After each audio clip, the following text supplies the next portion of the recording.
ایک ہوتا ہے شخص، ایک ہوتی ہے شخصیت۔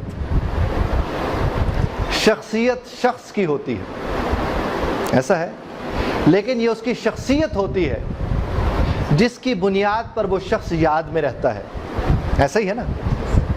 جو شخص شخصیت میں دلچسپی رکھتا ہے وہ شخص رہ جاتا ہے، اور جو شخص شخصیت میں دلچسپی نہیں رکھتا وہ نہیں رہ پاتا۔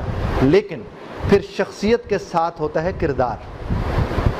شخص، شخصیت، کردار۔ آپ ذرا دیکھیے گا، آپ اگر یہ جس طرح سے پرسنالٹی کی جب ہم بات کرتے who we are, what we do when everybody is watching، جب ہمیں سب دیکھ رہے ہوں اور اس وقت اگر ہم سمٹتے ہیں، اپنے آپ کو سنبھالتے ہیں، تو ہم کس چیز میں دلچسپی رکھتے ہیں؟ شخصیت۔ ہم نے دیکھا کہ کوئی ہمیں دیکھ رہا ہے اور ہم سمٹ گئے، تو ہم کس میں دلچسپی رکھتے ہیں؟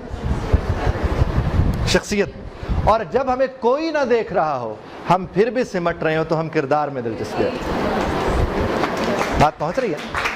تو کردار، لیکن کردار کا تعلق شخصیت سے ہے، شخصیت سے سفر شروع ہوتا ہے کردار کی طرف کا۔ چونکہ جو شخصیت میں دلچسپی لیتا ہے وہ اس بات میں دلچسپی لیتا ہے کہ اسے دیکھا جا رہا ہے، اور اسے دیکھنا ہے کہ اسے دیکھا جا رہا ہے۔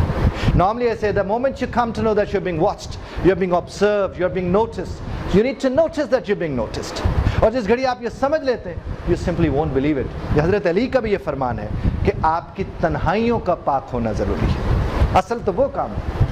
تو جو کردار والے ہوتے ہیں ان کی تنہائیاں پاک ہوتی ہیں، اور جو صرف شخصیت کے ساتھ محبت رکھتے ہیں وہ ان کی تنہائیاں پاک ہونا ہو، ان کا ظاہر ضرور پاک ہوتا ہے، اور ظاہر سے باطن کا سفر ہوتا ہے۔